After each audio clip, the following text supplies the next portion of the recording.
4, 3, 2. Oh, we're on. I'm watching my other screen here. It says we're live. Mine doesn't say it yet, but that's fine.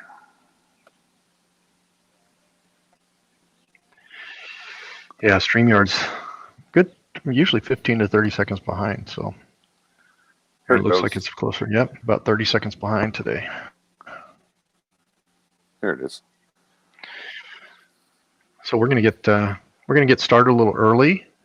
We're not going to dive into the content that I had planned until the top of the hour in case some people are going to join right at the top of the hour. But Aaron and I were both a little bit available before the time, so we figured we'd jump on here and answer some specific questions. Actually, I saw that It's About Time Now was here. They actually sent us some questions earlier. Maybe I can go bring those questions up and we can just chat about those. And I see Darlin Designs here, Roy and Becky's Travel. Thanks for coming in. He didn't really have any specific questions. I just went and did a quick channel review for him of his thumbnails, his banner, went through and looked at his about information, kind of what we're talking today, kind of gave him some pointers and some suggestions, but told him that we'd be going over a lot of that today. So he sent some via email. I didn't email in the week, so I figure I can share those up. I had them on a slide at the end of the session, but we might not have time to get to them at the end of the session, so I just figure we can jump over there and show them now. There we go. There we go. Okay, so the first one is, and I'll let you take the first stab at these, Aaron. Why or how to search for keywords, and are they needed, or do they help increase views? Yes, they do help to increase views. There is an app that's out, or not an app, it's a add-on for Chrome that's called TubeBuddy. It's the #1 search browser add-on for YouTube, as so they say. That will help you do your keyword research, and it's actually a free item, so you don't have to purchase that. I personally have the yearly membership to that because it helps me with my keyword research. What we mean by keyword research is actually your titles. They're kind of that go along with it. It's in the description, under the description in the video itself. It will. That's what it searches for. The algorithm searches for. So when somebody puts in how to clean the roof of an RV, it will go through all of the videos and give you the ranked, topped videos, and that's what you always want to strive for, is to get the top rated video on for that particular video that you're working on. So that's why it's very important.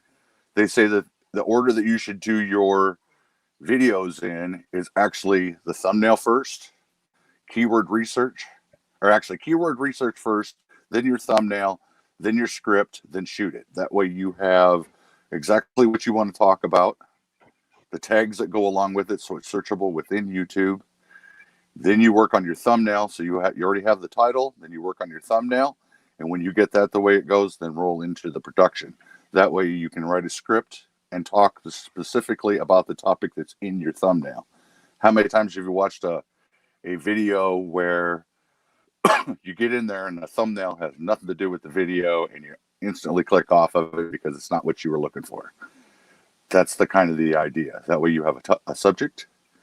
You have the title for it. You've done the keyword research, which gets you all of the information about that video. Is it a popular topic? If it's not a popular topic, you might not want to do that video. That's where it all comes from. If that answered that. Yeah, I mean, I think that was a good answer. I think you have a little bit more experience than me. My wife is actually a little bit more trained. She's taken some SEO classes and website design and stuff like that, so she helps out a little bit. But I think if you're really new to it, TubeBuddy can definitely help, because it gives you kind of a guided SEO wizard that you can apply to a video, and it helps you with your title, making sure your title matches the first line of your description, making sure your first tag matches all that, because you want those to match, and it helps out with the YouTube algorithm. So it's beyond, a little bit beyond the keywords. But it also has a keyword finder, a keyword explorer, and it has the ability to show you your scoring and relevance of those keywords when you put them in. So I would check out TubeBuddy. I think there is free trial, and then Yes. you can get some advanced features. I think the SEO wizard is actually an advanced feature that you have to pay for. I want to say it's like $9 a month or something like that, Aaron. It's some I $9, got it around the $12, something first like of the that. year, and it cost me like $12 for the year. Yeah. But that's Oh, their okay. that Christmas Black Friday sale, and they only have it for like 2 days. So that's where I pick it up every year. Another way of doing your keyword research is actually, if you could share your screen, is actually go to the top where it says search and start typing what your topic is going to be about. And you can go through, say you're doing washing an RV. Then you can put a letter A behind it and see what fills in. You can do letter B. So it'd be how to wash an RV space. A would come up with something easy way of doing it. I mean, that the search engine itself that provides you that information is actually very useful for coming up with the keyword research, if that makes any sense. Yep, I think it does for me. And Darlin Design says here specific to thumbnails, so a little different than our topic. They take the thumbnail straight from the video. I do that as well. Actually, we're going to get to thumbnails, and we're also going to get to banners and some of the graphic designs and different ways to do them. Because Aaron and I have some ways that overlap, but then some ways that we do a little bit differently, and I think it's good to share those. So we'll get to more of the thumbnail creation on our side as well. I could go on that for a minute too, if you want. For me, I don't take it from the video. Let's try. Okay, go ahead. We'll go on to the next question then. We've got a little bit of lag. I didn't hear that you were going, Aaron. Go ahead. I was going to go talk about the thumbnails. The reason why I don't take it from the video itself is because I want a crisp, clear picture. And I actually use on my iPhone, I go to the portrait mode and I actually take a picture of the object that I'm doing it, because it's going to be so much clearer than what comes out of the video. Because I go from a much higher quality to 1080p by 720, so that your quality of your picture gets shrunk. So that's why I use a different photo on purpose. Sometimes you can, sometimes you can't. Yeah, I prefer definitely. to do it that way. I agree. And actually, Aaron's been doing some thumbnails for me, because I told him, I said, I haven't spent much time on thumbnails. I just want to, I want to focus on the video content. The thumbnails are important because they do catch your eye. I do think the ones that I've done are satisfactory in most cases, but Aaron took the last one. If you saw the Meet Presley video that we put out on Monday, my original thumbnail was up there, and then Aaron basically on his own said, hey, take a look at this thumbnail, and it pops. So I've changed that thumbnail, and I think the one that he did, definitely a clearer picture. It's got some highlights and things like that. So it's really personal preference, but definitely you want something that stands out on that small little screen over there when your video is getting recommended by YouTube. You want people to have their eyes get caught by that. And in the YouTube community, that's called winning the click. So if your title and your thumbnail are crisp and it's an engaging title for your video, that's the most important thing, because people go, I wonder what that's about, and click on it. That's the easiest way to describe it. Yep. And the second question here, is it recommended to pay to use Facebook or to boost on YouTube? Does it work? I did a lot of Facebook and Twitter promoting when I had a coffee shop. Didn't do very much YouTube promoting because we didn't do videos. I've done a little bit of YouTube promotion here based on the Google $150 credit they gave us. I used some of that. I would say if you have a really good content and a good thumbnail and you're really doing quality content that's going to win the click, as Aaron said, it's worth spending some time. That's YouTube. Facebook, if you're just trying to grow your Facebook page, Facebook Boost worked pretty well getting people to like your posts, as long as you target the segment that you're going for. You don't necessarily want to go out to everybody with your boost. If you've got dog content or something like that, you want to focus it on dogs. Or if you've got eating food, you want to focus it there, so you're only hitting those people to their profile. But you'll get some increase in Facebook by just spending $10, $20 on a post.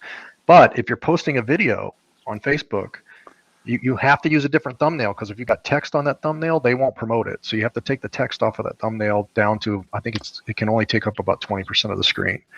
And what you'll see is you'll get more clicks on that video and maybe a few more watches, but won't necessarily, in my experience, grow your subscriber count. And here's my How thought about you, on Aaron? it. If you have an engaging title, a thumbnail that is winning the click for you, why would you spend money to get more people to do the views for that? Because you're spending $20, but you're only making $1.50 on the video.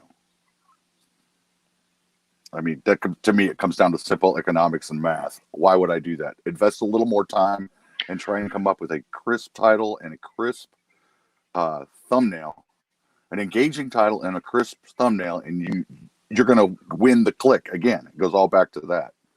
So I wouldn't spend the money personally. I never have, and I probably never will. Yeah, and I know it came up on Daydream About Nice Things had Our Epic Adventure on there. Our Epic Adventure does a Tuesday Tech Talk as well, kind of like what we're doing here. And that topic came up, and I think the broad sentiment was, obviously, if they give you free money, maybe test it out. Like Google, if you've got Google ad credit, test it out, do some. But there's also a downside to that. So from what I understand, and actually, I didn't have this negative experience as much as the other guys did, because I picked a dog video to promote when I used my money, and dog videos do very well on YouTube. I'm not sure what video they use, but I had good content. So basically it helped. And then this video kind of had a peak, and then it kind of continued to sustain, and it's still doing well today. What they said with their videos is they got a peak, but then it crashed. And the video is basically some of their worst videos now, because of the fact that it peaked with views, but its retention was really low because a lot of people were clicking on it and they weren't staying on it. So again, it goes back to that. Not only you have to win the click with a good thumbnail, but you've got to have some content to keep them on that video, so that they don't just stay there for 15 or 20 seconds, because retention time, average retention time, will also hurt you. Okay, have you noticed a difference since we changed out that thumbnail for your dog video, Presley? That one did pretty well in the beginning, anyway. So I don't know. At the time I changed it out, I think it had around, I want to say around 600 views, 700 views, and then now I think it's getting close to 2,000 views now. So it's been about 4 days. So I mean, I can't tell if it's obviously in the beginning, just because it was a new video, it peaked because of the subscribers watching it, and then it started coming down, and it's kind of since sustained. So I can't really tell for sure if the thumbnail changed it or not. But that's another thing inside of TubeBuddy. If you go to their levels, because they've got a free level, a basic level, and then they got 2 more levels after that. You can actually do a A/B comparison inside of there for your thumbnails. So it will run your video for 5 days with one, and it will switch over to 5 days in the other, and it'll give you the analytics of how well it performs in either one. And you go, okay, it worked better with this one. That's the one I'm going to continue to use with it. So you can do that. You can do that without the without paying for an ad. You can do that type of A/B campaign on inside YouTube? of TubeBuddy. Okay, inside of TubeBuddy. Okay, cool. I haven't It's the platinum feature. level, Now I know and that's where you can get in there and actually do those A/B comparison. But that's like $50 a year. I don't remember actual numbers. I can look it up real quick if everybody's interested in that. Yeah, that's something we can possibly get into. I think as far as advertising and paid advertising, you could definitely do multiple ads, multiple thumbnails, and do A/B and testing as part of your ad campaign on YouTube. So we could spend some more time maybe on ads at some point. But again, I think there's kind of a mixed emotion and mostly negative sentiment to that, because I think you're going to grow your best community or your best audience through connecting on lives, through connecting through your content, like we're doing here, I think. But we definitely, I think TubeBuddy would be a good topic to cover after we get some of our setup of our channel. That'd definitely be one to help you grow out your community of channels. And we're coming right up on the start time here. We got a minute. So I think we'll save the rest of these questions if we have time at the end. And we will switch over to the content that we have prepared for today. So just one moment. All right. Welcome, Nursing Our Travel Bug, and Jerry Holly's in the house. Thank you for stopping by and learning some more information about the YouTube world.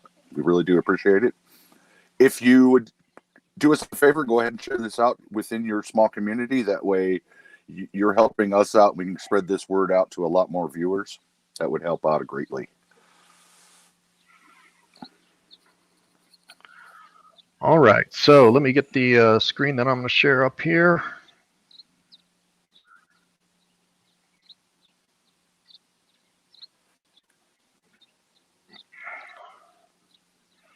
Okay.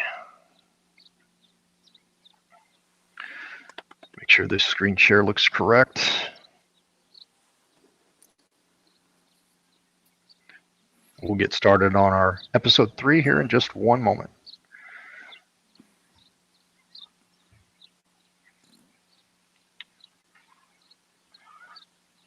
Yeah, there we go. Hey, Castle Hives, thanks for coming in. Okay. Let's get started. Episode 3 here. So welcome to our new education series, Live Lunch and Learn with Brad and Aaron, or with Aaron and Brad if you do it alphabetically. We expect to make new friends, pass on knowledge, as well as learn from our community as we present various topics of importance to YouTubers primarily, although we may venture off topic to RV, travel, dogs, other topics basically that come from the community or that Aaron and I feel like we want to talk about. This is our 3rd episode. In our first 2 episodes, we walked through how to create a Google account, a Gmail account, a YouTube sign-on, and a YouTube channel. We also did a full walkthrough of the main settings for your YouTube sign-on, as well as some initial discussion about the About page.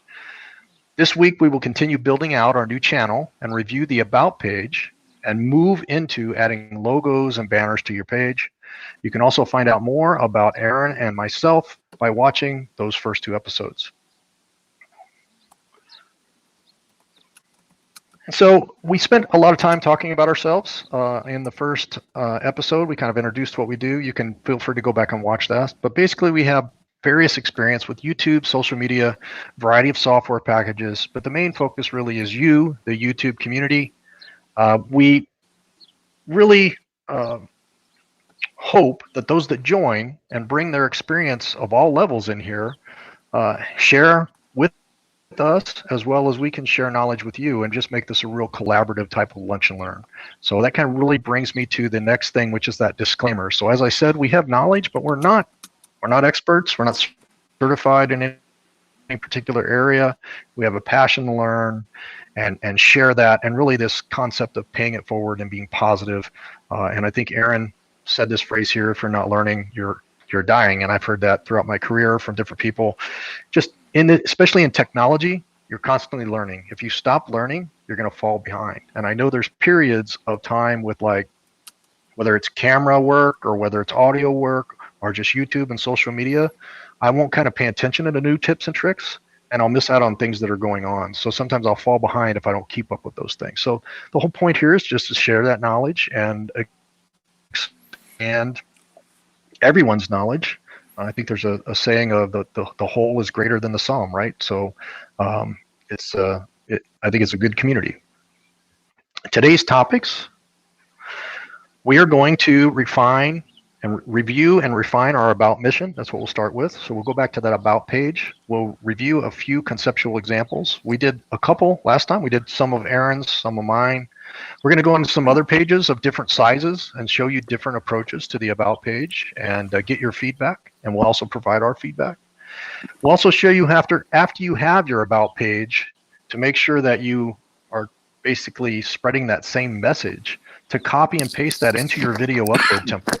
So we know we're not uploading videos yet, or you may be, but even if you're not, taking that and putting that in an About page when you do upload a video, it'll apply that template and you won't have to copy and paste or type something else, and it'll keep everything in sync. And then we'll go into the channel icon, channel banners.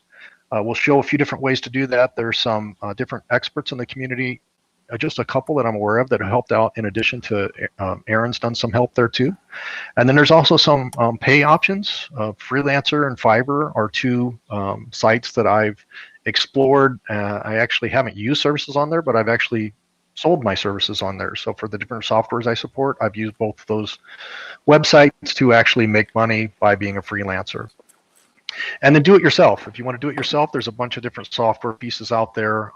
Some that you may already have on your computer that you can use to create banners, logos, thumbnails, so on and so forth.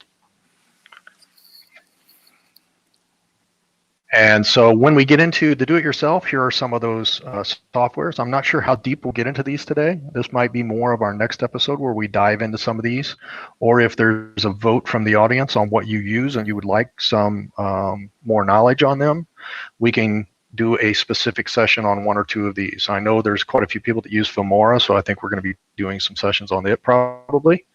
But there's plenty of other options for doing icons, banners, and things like that. All right, anything from you, Aaron, before we dive into our topics? Nothing so far. Okay, so first let's get back to our About page setup. So if you remember how to get there, basically on to the right and go to your channel. Hopefully everybody knows how to do that. You see your little About in the center. And the other thing we'll say about it, I think we covered this last time, is it's an easy place to start. But you want to write down, you don't want to just kind of wing this. I've seen some people keep this to like one sentence that doesn't really say nothing. You want to try to cover a few things. And I know, Aaron, I think I might have put it in here. You did send some sites that help out when you're creating your About mission. They talk about maybe the top 10 things that you cover in like a website About page, which gives you a little bit more space than what this About page is, but it'll give you an idea of the different things you need to think about and try to include in this channel description on this About page. So the easiest way to look at it is that this is your mission statement for YouTube. That's as simple as I make it. You want to tell them, what's in it for me? We used to call that with them when I was in the military, when I went through training or instructor school. What's in it for me? You want to give them a basic overview of what they're going to get from you and why you should come to your channel and it's just why you should go to this. Why is it important for you to come to the channel? Because I'm going to give you B, C, D, E, F, and X, Y, Z. So join us for our next video, and it's going to be the same thing with your introductory video. You want to keep it short. You want to keep it sweet and to the point. Because I've seen one where they had their email address, phone numbers, all kinds of crazy stuff in there. You don't need that. Yep. And there's places in YouTube where you can put those things on your About page that aren't right in that main description section. Down below, there's a place where you can put contact information. I actually did put this information in here that Aaron had sent over to me. This is just one example. There's probably plenty of these. You can see the website there if you want to go and read about what this person says, who I think they're an SEO expert, Susan Green, copyright person. And as she says, first one, use facts, not hype. I've seen a lot of channels that do very well using a lot of hype and clickbait. It's annoying to me. I try to be real and relevant, but and that's what they say as well. I think eventually it'll catch up with you, and you probably start losing subscribers if you're doing too much hype and clickbait. But we'll leave you with that, and we'll move ahead here and just show you a couple of examples. So this example is kind of a pioneer in the RV channel space. They're one of the, if you've ever watched their content, it's, in my opinion, very professionally done. It's very well done. Both Mark and Trish have great camera charisma. They're humorous. They cover good content, and they do it with very good quality. And so this is an example of theirs. Just really talks about what they do. Talks about every Sunday. They have one video every Sunday. It's a premiere video, or not a premiere video, but a focused video, a feature video, and it's very well done, and they're usually around 20 to 30 minutes, and it's about their travel channel. So he does a lot of RV DIY stuff. Um, he does reviews of products, and then they just kind of track their family as they go along. But they're very focused on that travel RV stuff, and they change to a new RV every year. So they've Yep. talked about their seasons and treat it more like a show. So you kind of know what you're going to get with their about page here. And they've been doing YouTube for a while. If you notice, it says they joined in uh, May 23rd of 2015. So they've learned a lot along the way. It's not an overnight process with YouTube. You're not just going to become YouTube famous. There's very few that are on here for a short amount of time that have over 50,000 views, or 50,000 views or 50,000 subscribers. So keep that in the back of your mind. Every time you do a video, it's going to be a learning process. And like anything you do over time, you get better and better and better at it. Yeah, and I think I don't know a whole lot. My wife watched them quite a bit. In fact, this was one of the things that kind of inspired us to do full-time travel. Was their story. They also did a podcast before that. They did join in May, and I'm not here to talk about their channel, but the reason I'm pointing that out is Mark. I think he intentionally focused on going after it hard and making this making this something very professional, because you can tell in the very beginning he had a plan. Shortly after their first few videos, it was really coming together, and they kind of kept that structure together. You got 33 million views, 272,000 subscribers, and he also created a how to create your YouTube channel training course, but it's like $200. So you're getting some of that same knowledge on our Lunch and Learns, but if you are interested in paying for a course, it is fairly well done. You can go to the Keep Your Daydream site, and you can see about joining that if you wanted to. But I wouldn't necessarily recommend. There's a lot of free resources out there. So be careful where you spend your money. There's a lot of those training courses out there. So another one is Cheap RV Living. He's been around even longer. He's even got more subscribers. His is more, I think. Actually, there's two of them here. Cheap RV Living at top, and look, he's got nothing on his about page. 383 subscribers, 72 million views. He does live streams, and he does a lot of location types of reviews, and it's focused on boondocking and living cheap. I attend some of his lives, but I don't know as much about this channel just because I haven't spent that much time on it. It's not as, I don't think, feature content rich as, say, Keep Your Daydream on showing really beautiful views of scenery and things like that. But obviously, he's got a huge following. And then Big Truck, Big RV, they've been around quite a while. It doesn't say on their channel how long they've been around on their about page, but you can see here it's fairly straight to the point as well. What they're focused on: trucks, SUVs, RVs, and accessories. And then really just a disclaimer. So both of these huge channels don't really tell you much about their channel, whereas Keep Your Daydream told you a little bit more about it. They told you their schedule, they told you their seasons, that type of stuff. All right. Anything more to say about the larger channels and what we just showed, Aaron, before we move on to some that we're more familiar with? Nope, I think we've beat it like a dead horse. Okay, cool. All right, then we will step through these. So I won't spend as much time on these then.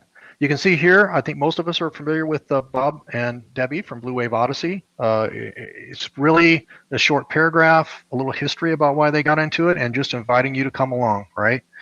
Thanks for joining us. So very crisp, to the point about what they are, who they do, who they are, what they do. Endless RVing, they're another good channel. Once again, they've taken kind of the approach there that Keep Your Daydream did, but they are actually showing their streams here as well as their video that comes out. And they're focused on RV DIY, so who they are, what they do, and when you can find them, and then inviting. I think this is a really nice one here. We go to the next one, New Horizons. This is smaller channels. These are ones that are down around the same amount of subscribers that I have on my channel. So the previous one, Blue Wave Horizon, that's more somewhere between where I am and where Aaron's at. We showed you Aaron's last week and mine last week as well. So again, I think we've hit this. As he said, we've kind of beat this to death. Created one for our live lunch and learn. This is our about channel and the channel that we're working on here.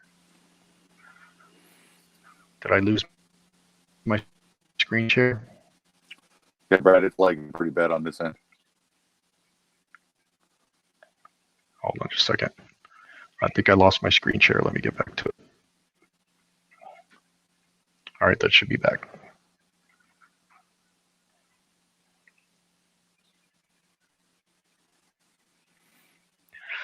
Okay, so let's see where we're at. Let me make sure the screen gets refreshed back here. It says I'm sharing my screen. Yep. All right, there we go. Okay, so now we're back to, we've got our About page done. You see all those examples. If you want to refer back to recording to see that, if you have any tips or you want us to review it, I think it's about, it's our time now. I think it was in here earlier. It's About Time Now was in here earlier, and they asked you to review a little bit of their About page. So we're happy to take a review and give you some feedback. But once you get to that point, what do we want to do next? Before we move on, it's good to copy this. So once you're done with that, copy that before you leave, and then click on your YouTube studio up in the top right. Did that cover everything? Let's see here, YouTube studio. I want to make sure that I cover this so that you get to it.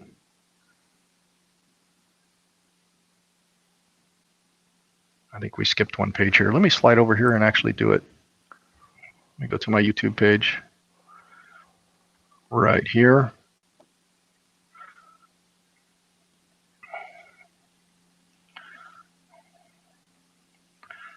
And click on YouTube Studio.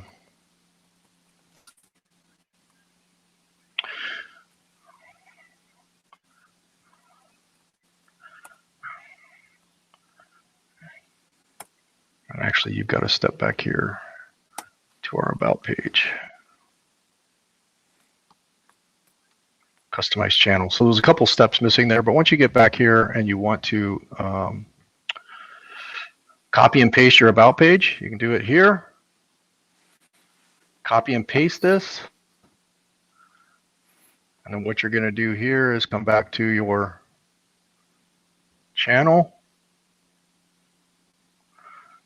And where was those uploads? I've lost myself here on where I was trying to show. Oh, it's YouTube Studio. There we go. And it's the settings on YouTube Studio. That's where we're going. The settings down here.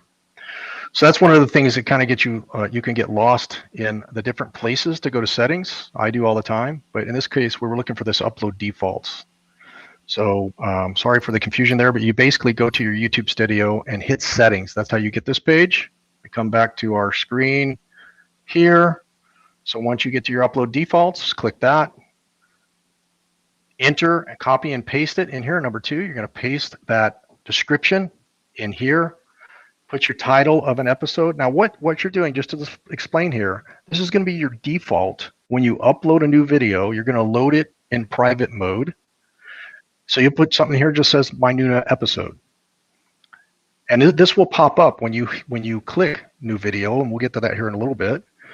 And you'll be able to overwrite this if you want, whatever you want the title to be, before you go public with it. So you're going to upload in private. You can put the name in there. Then you can go do your YouTube Buddy stuff before you even get to publishing that video.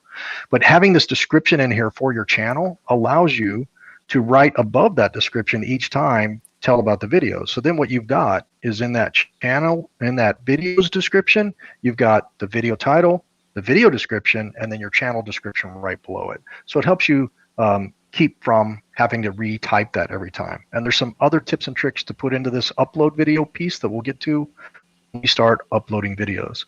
And I always put mine, step 4 here, I always put mine upload to private so I can tweak them, go through and do my SEO Explorer and TubeBuddy and things like that. So I always upload them to private, and then I schedule them after that.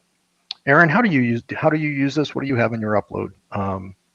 I have links to all defaults. my different sites. I have down in the so the title of the video is the video in there in the description. Then I go ahead and list anything that deals with the description, any products that are involved in the YouTube that go to Amazon or any other sites. And then under that, it's usually a list of videos that I'm trying to get more watch time on. So if people are interested in those, they scroll through and click that and takes them off to that particular video. I try to keep everything on the platform and I've got an affiliate count, which Amazon pays me a percentage for product reviews so that people can go to those and click on them, and if they're interested in it, buy it for themselves, and you get a small percentage back on that. And that's about it. I've seen other people put in the camera equipment they use, the software that they use. They list all of the different camera equipment, so the mic they use, the holder they use, the tripod, on and on and on. So that's all listed down there too. I try to keep it as short and sweet. Yes. I'm more interested in getting people to watch more of my content, so I put more links to it than I do anything else. So you can see here you got 5,000 characters, a lot more than what we have for the description. So the description we've copied and pasted in there, but you can put a lot more information than that. Mm-hmm. And we will go over that a little bit more when we get to uploading videos. So let's step back here, see where we were at. All right, so now let's get to actually getting your logo on your page.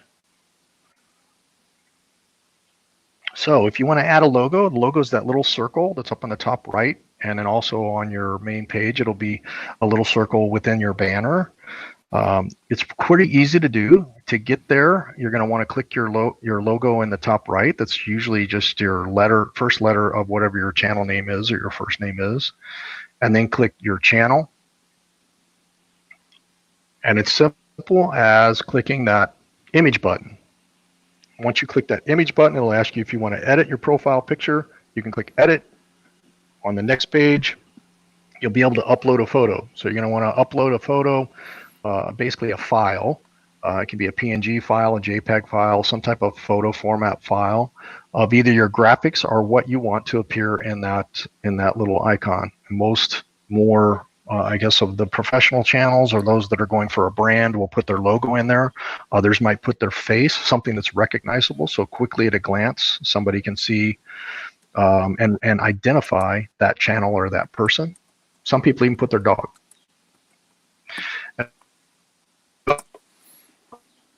Find out where that photo is in your on your computer. You'll open that up and you'll have your photo there. Now, this photo that I did, this Lunch and Learn one, I just ripped it off the internet. There's probably a copyright thing there. I just put in Lunch and Learn and found an image that was on there. I'm not sure if it's copyrighted or not, so we will probably replace that. I just did it quickly for this. And that's it. You've got your logo now. Okay, there are some size restrictions on that. And refresh. 800 by 800 pixels is what they recommend for the size on that. I'm looking it up as we go. That way, it's going to be really small. So you're going to have to resize. And there's free softwares out there that can resize your logos so that they will fit inside that block. And we can list those in the description after the video. Yep, and it comes down to graphic design and what you use to make your graphic, what file format it's in, on whether it will resize and render clearly. So right now I'm showing the quick steps of how to get it there, and then we can spend some more time on the different graphic solutions and how to tailor those to make the best icon graphic that you want there. Now, once you've got your icon there, the next thing you want to step to normally is your channel art or your banner. So you can see we've got our small icon up there in the top left. And now we are going to add our channel art. You click that channel art and you really have three options here, similar to the logo. But in this case, you have the ability to upload. You have the ability to find photos that you already have uploaded previously, or you have a gallery of ones that YouTube gives you out of the box. And so if you wanted, we're not going to upload because that's basically the same thing that we just did with the picture. And there's also, Aaron, do you know the pixel size on this? I had it written down. Let me see if I can find my notes here. There's actually for the banner, you're going to have to go get a template for it because of the size restrictions. So the bottom, and I'm going to do a tutorial on this here in the near future, and I can show you where to download those from. For the profile, let's see, banner. I'll get it. It's kind of weird because they have different formats for it. They have one for a telephone or a telephone. Your mobile phone has a size. Your PC has a size. There's a desktop size, and then there's ones that view on TV. So if it covers too much space or covers too little, it won't have all the information that you want on there, and it won't have, and it'll be covered up. So, and it gives you a restriction here of what you can select here if you use your photos. But like Aaron says, there are some softwares that we'll go to that will help you manage this banner creation, because you've got three banners, as he said. You've got one that's going to be right here behind the screen on this page, but you've also got one that's going to show. So read was that the recommended size for this particular banner behind here is 2560 by 1440. Just walking That's through huge. how to get an actual banner there, so you don't have. Yeah, that is huge. But that's what whenever, I'm not sure, I was somewhere on YouTube that I clicked on that, and that's what they recommended for the size. But let's see, maybe we'll come across to here. So if you use a photo, you're basically just going to select that photo. If you don't have a photo already, in this case, the only photo that I had in there was that small Lunch and Learn one, so it tells me that it's too small. If I go to gallery, there's some that are out of the box. So if you just want to right now get something in there because you don't have anything in there, you're just now building your channel, you can select one of these just by clicking on it and selecting it. And then it's going to show you and give you a preview of what it's going to look like across the desktop, the TV, and the mobile. And then you can adjust the crop. So if you want to show a different section of that picture, because especially for the desktop banner version, it's only showing a small snippet of that picture. And that's what gets tricky, because you have to design your graphic. If you're going to use the same file for all three of these renderings, you've got to place the things that you want in the right position. Because when we click crop, let me go show that.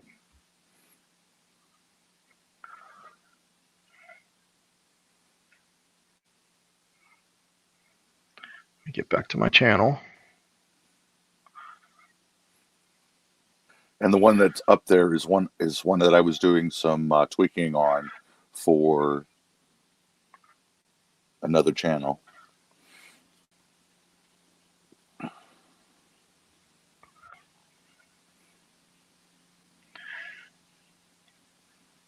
So if you come into your gallery here and we click that, you can adjust the crop. So say you only had information written at the top left corner here about your channel. It's not going to show up on your page. Only these things that are in this little bar. That's why it's important or helpful to use some of those pieces of software that allow you to go in and it'll show you how to position things so that you get a nice TV sized graphic, and in the center it's got the things that you want to show up in your banner here and on the mobile as well. And on a side note, you don't want to use a photo that you have on Facebook to try to import in this, because it's going to come out all grainy, because it's trying to look for a bigger picture and it's going to shrink it down into nothing. So you're going to want a high quality picture that you can use as your background and then start adding other text to it.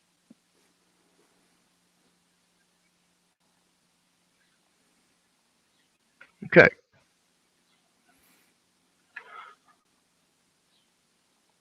So with this, you've got your crop completed. You can go back to your preview, make sure it's what you want to look, and then select that. And then you're left basically with that new icon and that banner.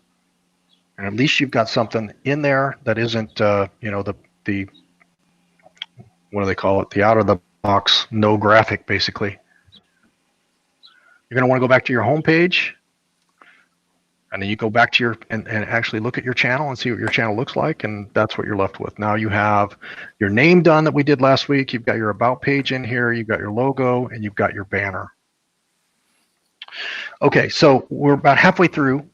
That's really all of the content that I had actually put together. We can talk about some of these other things and how Aaron and I do banners. So what I can show you from the way that I did banners for ours was a little bit by trial and error. What I did was I went to Banner Snack and I took one of our photos and put it on Banner Snack, but it didn't do as well as I think one that you were playing with, Aaron, called Snappa, that actually renders Yes. everything well. Mhm. So what we can do is possibly talk through Snappa. If you want me to open Snappa, Aaron, do you want to talk through it? I know you can't share your screen, but I can. I wish you I could. can share it. But it'd probably be good practice for you to do one. So go ahead and go over to that site. I know we talked about it. And what this is, it's a free service or it's a paid service. With the free service, you get 3. You can go in and create banners. You can go create all of the stuff, end screens. Everything is in there for you to use, and you can download, but you can only download 3 per month. So if you go up there and do your header and you do your banners, or okay, you do a banner, you do your logo, you do this, you're done, because that's the 3 that you can do. So if you want to make any changes to it, don't send it down. But in that group, it gives you the thumbnail icon, or if you scroll down, Brad, you can see that it's also got the header or the banner. So if that would probably be a good one to start with, since we're talking about banners. I think that's it right there. And then you can add, yeah, we're going to create a new one. And it's hard with the delay because I'm looking at the. So there are your 3 zones that you have to be aware of in your banner. So you've got the PC. I can't really see it. So you got the PC, you got the phone. So like they said, and the TV. Those are the 3. So what you're going to do is you're going to add a background to it first. So the button up there for a background. You can pick anything you want, and then you can resize it to fit your needs. They provide you with the images to get started. Or you can upload your own. That's what Brad's doing.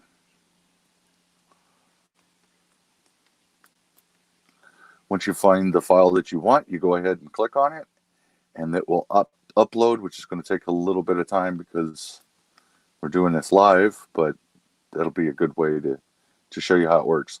Then you can just take that and slide it into place and adjust it as you need to. I think it'll let you do the little bit of adjustment.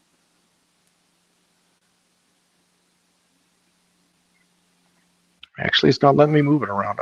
I think Banner Snack does allow you to move it around there, but we could go show Banner Snack as well after we're done here. Okay. But it's not letting me drag this around. It's just showing me where that's at. I'm sure there's a way to do it, and we'll go into more detail. Oh, actually, reposition. There we go. There you go. It was reposition over here. Reposition. So you can drag this up and down. So you get, I want to get the dog's faces in there as well. So this is what I struggled with. Actually, this is what I used to create our banner, and I had to figure out how to try to get this into where I wanted it. And so if I was a graphic design person, I probably could have re-rendered this picture, made it a smaller picture. I can't remember. That might have been what I did. And then you also have to get your whatever wording you want to say. When I first started, I put wording up here around the borders, and it didn't show up on that YouTube banner. So you have to keep that in mind. So these different software packages can help you in designing your own banner, and they've got all the tools to be able to do that.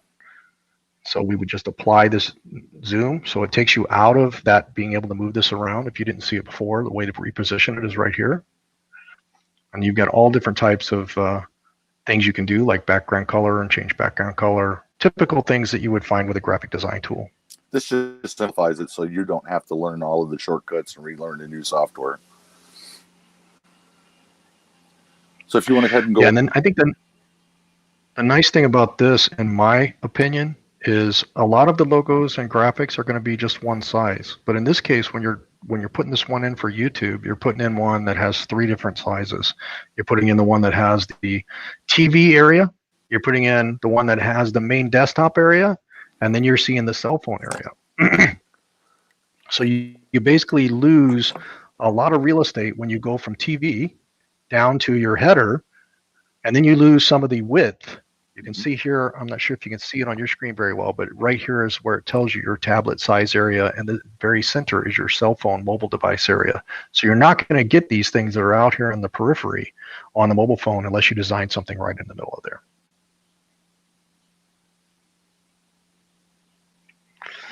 And so I see a question from Amy saying, you crop it 3 different ways. No, actually, you don't crop it 3 different ways. You in Snappa, you crop it once right here, and that sets this middle banner, which determines your tablet, cell phone, and basically the YouTube header page. So you're doing one crop or one positioning, and it takes care of all those crops for you within Snappa. I'm glad that Amy brought that up, because people get really frustrated when they're trying to do their banners because they don't understand that you have to pull it all the way out so that it will cover all of those. Now, you can go through and you can change. That's my personal preference, is you can change it, or we could have gone and done a template and just had it go that way. That would probably been easier, Brad. Because then you can cover up the whole bottom half, blacken it out, and then you can put words just above that. You can create like borders and stuff for you. So what was your suggestion? That we start another one and use one of their templates. Yeah, that's what I did actually. Oh, I thought you first time you created a blank one. No, not this time. I'm talking about in real life. I actually went and created one, and then I actually went in and played more and came up with the one that we've got now. But basically, yeah, you could select a template here, like la la. Well, if you actually that one's a very simple one. If you go create a new project, which I think is up there, where it says main, and then it'll take you back out to the screen. You can actually choose a template, and we could show them that. So it says new project. Go down to the banner again. There we go. It's right there. Click on that. This is where I got the size from. So this is their recommended size, but that's for the TV size. Okay. So if you go down, and here, then it'll give you a bunch of templates, and that would be easier to, that way the viewers can make their own if they want to go in there and do it. So you just pick one of those, and that'll be the banner that we'll start with. And then you can show real quick, like, there you go. So that's going to show you how it's going to look on the different screens. So when it's done, and then you can just click on the text, and you can change it to whatever you want it to be. You can even take out the photo of the car tilted and put in your own picture of your RV if that's what you're trying to do for your YouTube channel. And you can add your, and if you want, and if you want things, if you want there to be more for the TV, you can add things up in these areas where it says TV only, right? Yes. You can add your wording. You can add other pictures, so you can build off of this main banner here that'll help you create your banner. Right. But keep in mind, most people watch YouTube on their cell phone. They don't do it on PC anymore. Most of people watch their YouTube videos on their cell phones. So that's where you want to focus in most of your words. You know, I think in general that's accurate. They're either watching on a cell phone or a tablet. I do know quite a few people that watch it on their TV too. So it's good. Also, I think there's analytics. I'm not sure how accurate the analytics are, but you can go into your analytics for your channel. Correct. And actually see the, let's go ahead and go in there. And you should be able to see on all of your videos, if we go to analytics, audience engagement, there's one here. Top videos, nope, is it audience? Top countries, one of these in your analytics, and it might be because we've got a brand new traffic source types. External, playlist. Do you know where it's at, where you can see the different device types, Aaron? It's not going to show up on there because we don't have any data yet. Okay. Yeah, so I can go to my page here maybe and look at it. It'd be easier to find. But in your analytics,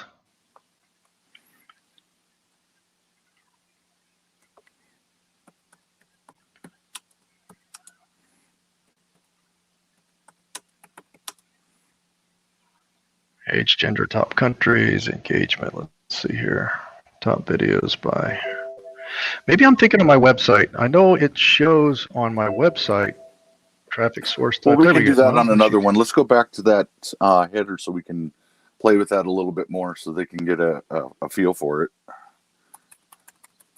Yep, you got it. Because we just went way left. But you can go ahead and just click on one of those Yeah, words. I was trying to. I get what you're doing. Go ahead. So if you can click on one of the words on there, and we can change it to Bob's RV, just for an example. And you can change the color. You can add a shadow underneath it. There's a whole lot of preferences on the left-hand side that you can use. So if you just, once it highlights, yeah, there you go. Bob's RV. There you go. And you can modify it. It's just giving you a template you can use. You can move it around. If you use your shift and arrow keys, you can change it around. I think there's even a mobile. You can go on there on mobile and do the same thing. So that way, that covers everybody. You can do it on tablets. You can do it on a PC. You can do it on your phone. It's just a simple, easy way of doing it. Then once you get it all done, you can download it. It says up in the corner. And then you can upload that right onto your YouTube channel. So that's a quick and easy way to do it and have everything line up. So that's one of the softwares. I was actually going to do what Brad's doing, but this is a quicker way of doing it. I might still. Yeah, we can do some full sessions on these. We can do some full sessions on some of these tools that you want to use. Aaron's got a lot of experience with Snappa, the one that I used when I first set it up. And once I set them up, I haven't revisited it. It's not a tool that you're going to use on a regular basis, possibly. I don't use Banner Snack for my thumbnails. I use something else. I don't think you use Snappa for your thumbnails. You use Photoshop, right, Aaron? I'm a Photoshop guy. I've got 10 years of working with it. And so that's why I keep volunteering. If anybody needs banners made or needs help with some thumbnails, I can at least get you started. But the one thing that I ask is have an idea of what you're looking for, because I've already tried to help out a few members in our community, and they don't even know. They just want something, but they don't know what they actually want on the banner. So if you're not quite sure, Banner I don't Snack's know how to do it. Banner Snack's similar here, and that's basically how I created this background page that I have for my StreamYard uploads. I also created my banner for my YouTube site from here, but I basically just put it in, and I had to position everything where I wanted. You didn't use a template. Quite as user-friendly as Snappa, or I didn't use a template. If you come back, there might be some templates here. Let's see here.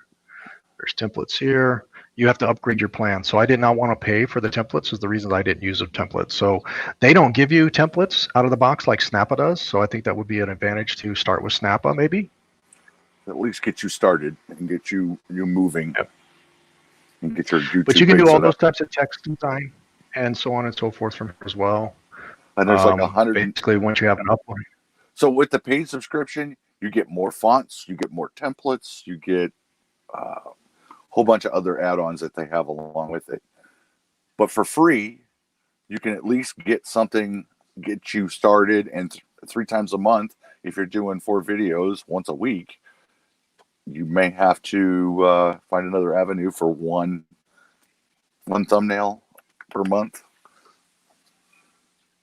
It's just, I used it. I thought it was really easy to use, and that's why we recommend it. And that's why a lot of you are all saying that you've never heard of it, but that's why.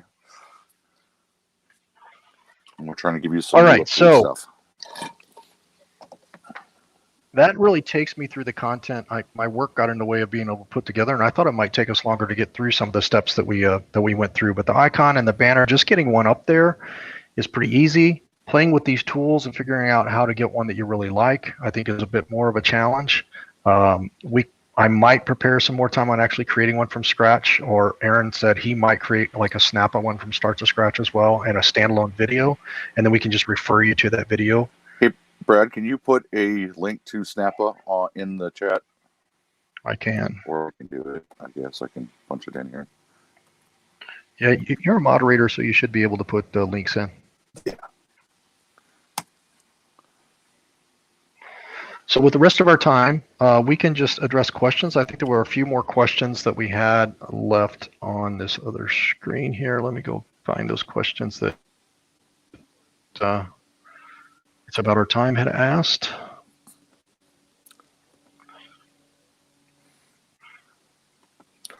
Okay. The next question was, any idea on why videos on iMovie or Upload get glitches with pixelating? I have not used iMovie in many years, so I'm not exactly why. I do know there's been a couple of times that I've uploaded something to not to YouTube, but when I've done an export on Filmora, there'll be some pixelating, and I just go back and re-export, and it fixes the problem. I'm not sure what causes that. I think it's the upload when it converts over, because YouTube takes it from a large format and converts it into a much smaller format to save server space. That is probably where it's coming from. And the easiest remedy would be to delete that video, because I watch the video after I upload to make sure that there is nothing going wrong with it. So if you see something like that happen, go ahead and delete it out and re-upload it. And I guess I have a question for It's About Time now on that one, just to clarify. Is it during your production before you upload it to YouTube, or is it in good shape, no pixelating on your file, but when you upload that file to YouTube, that's when the pixelating occurs? Because I haven't actually had that issue. My issue's been with exporting from a Filmora right to a file. I've had some pixelating issues, but very rarely, probably only in three videos in the whole time that I've been doing it.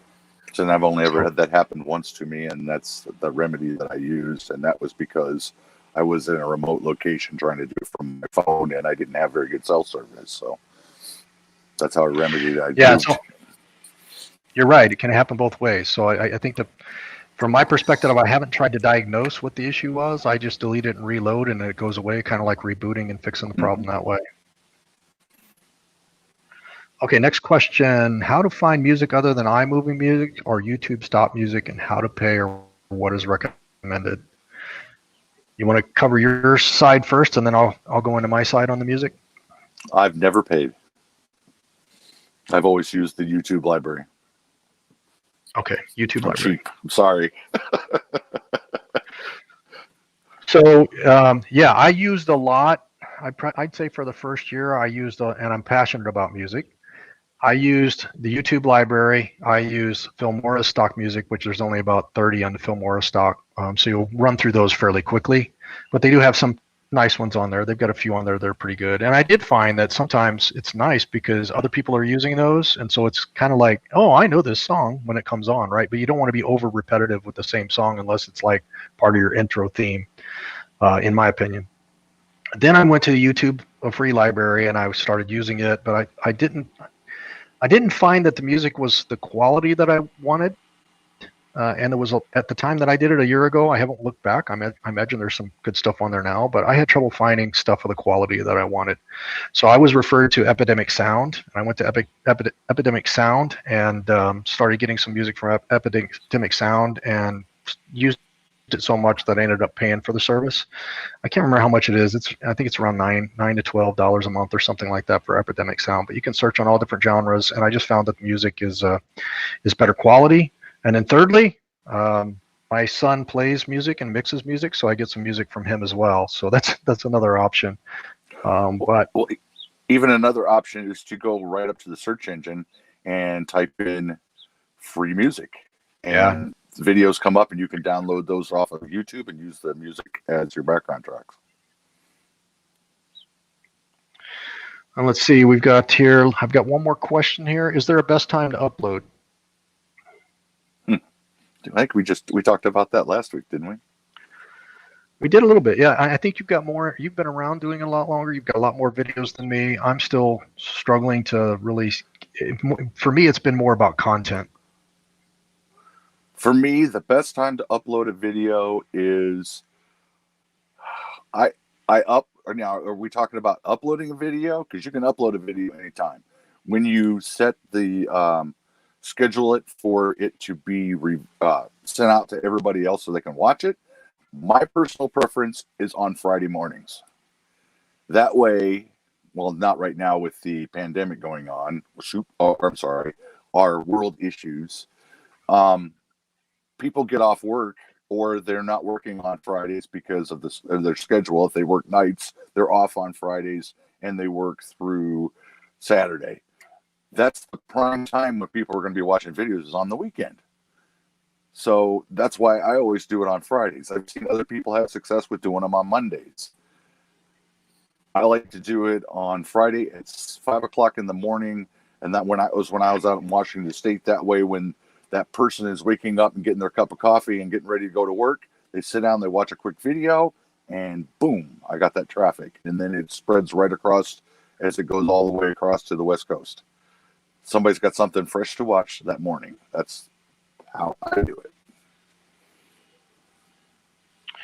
Okay, I'm just looking at comments here, and that's great, the great information on the time. My philosophy was, it seemed like a lot of channels were releasing their videos on Sunday evenings. So we started primarily the videos we were doing for 9 months prior have been Sunday evening releases. And they seem to do pretty good on Sunday evenings. And then after getting some feedback from ARON that, and some other people, one person said started at the first of the week, and another person, ARON, and another person that I talked to said, do it on Fridays. So right now we moved our premiere to, we've got a dog premiere on Monday, and we've got our feature premiere on Friday evenings. Monday mornings for our dog, Friday evenings. So we'll see how that goes for a while and give you some feedback on that. I've got a few questions. I've never personally done any previews ever. I've never done one, so I've never used that feature. Yeah, I'm finding that the premieres are nice because people tend to stay. It tends to give you a retention time right off the bat and give you some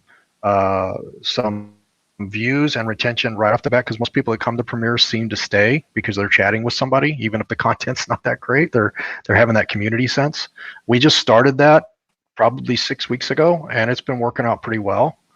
Our average views in the first hour, of course, are way up. Our average retention time is way up because of that.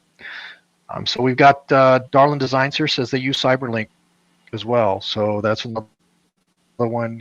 Darlin Designs, is that a free service or is that a paid service? And then a lot of folks are saying they use the YouTube library.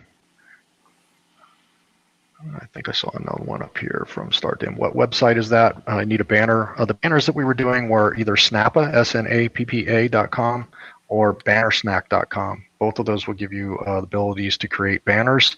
I think Snappa is a little bit more user-friendly.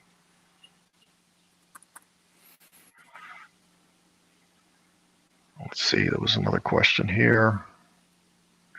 I've used iMovie, and 3 times I've had a claim on it. Is that the music the music you're using in iMovie? That's interesting. And then we've got this from Senior Sister, Pause and Effect. They used the YouTube music for the first time last week, but they couldn't adjust the volume. Had to delete it, use iMovie, and re-upload. Okay, I'm not familiar. I haven't used iMovie that much, but I did use YouTube Music, and I don't upload the music right within YouTube. I will download the music to my computer and put it in Filmora so that I can control the volumes. I can do my fade ins, fade outs. I can overlay music. So that's what I did. If you're not using an editing software like Filmora, iMovie, I would think iMovie would give you the same option to be able to load an audio file, but I'm not familiar with it.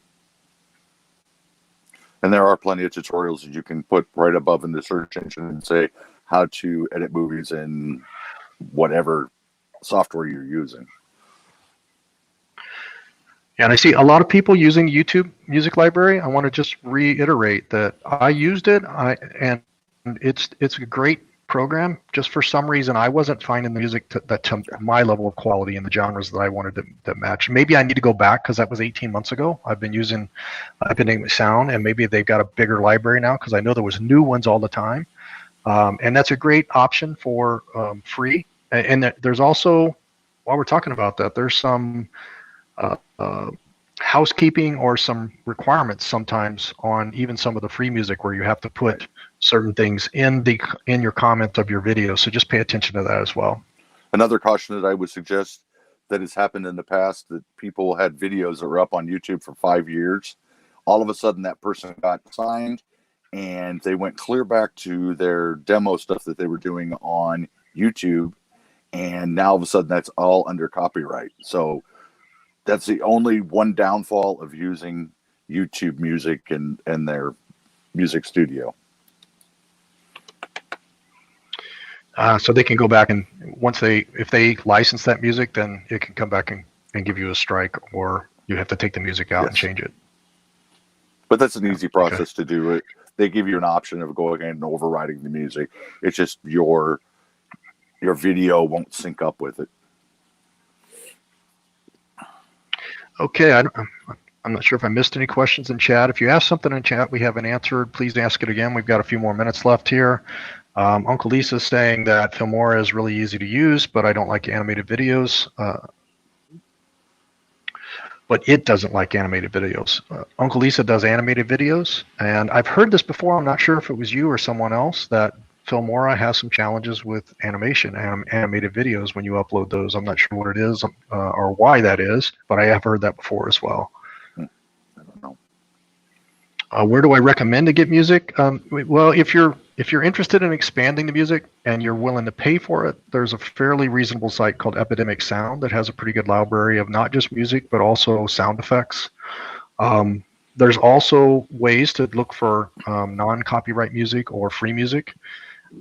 As Aaron suggested earlier, you can just do searches for that. I see a lot of people searching for that. In fact, I saw somebody that put a hashtag copyright free music on every one of their videos, even though their video had nothing to do with copyright music, just because they were using copyright free music. So they're using that hashtag because it's a very popular searched hashtag to get people to their video. I'm not sure how I feel about that.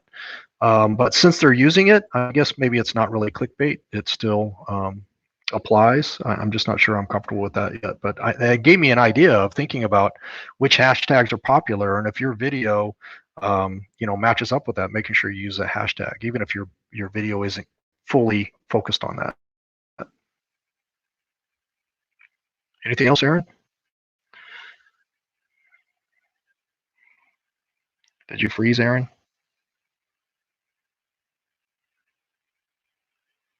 I think we lost Aaron.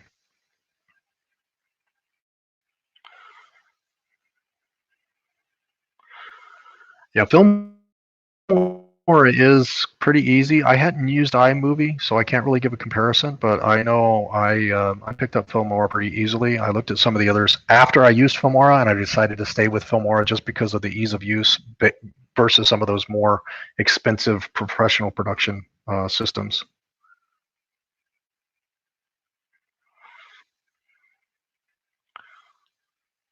Yeah, I may go back to using some music from YouTube and give my opinion on that, since it's been about 8 months since I used it. All right, folks, coming up on the end here. We lost Aaron. If you have any questions, please give us some feedback in the comments or in the chat today. If you go back and rewatch and you have some questions, you can leave those in the comments, or you can email either myself or Aaron. I'll put our emails in the chat before we sign off. Ours is contact us at pawseffect.com, but it's PAWZEFFECT.com. And Aaron's is 3tailsrv@gmail.com.